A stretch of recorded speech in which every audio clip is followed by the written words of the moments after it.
Dengar sini baik-baik. Lihat video ini sampai habis. Like dan share kepada semua orang.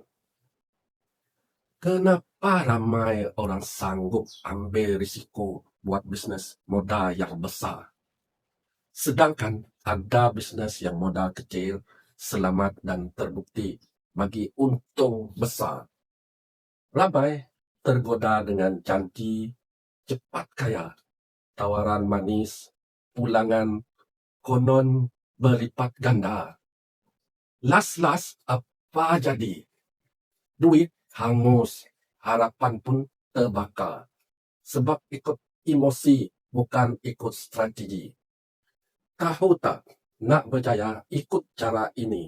Orang kaya, jutawan, orang yang betul-betul faham dunia bisnes, mereka tak buat benda gila yang risiko tinggi.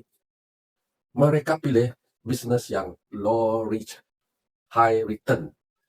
Ada sistem, mudah duplicate, tak perlu modal yang beribu-ribu, tak perlu pening kepala pasal order, packing, postage.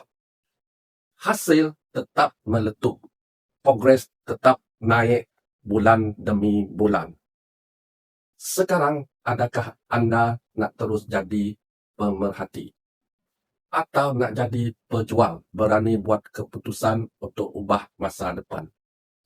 Kalau anda jenis yang serius nak berubah, tekan link my profile saya sekarang.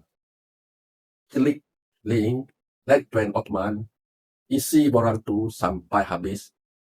Saya serta tim akan guide langkah demi langkah.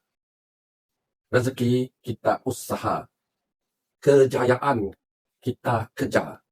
Kalau berani, jom masuk tim. Kalau takut, duduk tepi. Tapi ingat, hidup tak akan berubah kalau anda tak bertindak. Kalau bukan sekarang, bila lagi?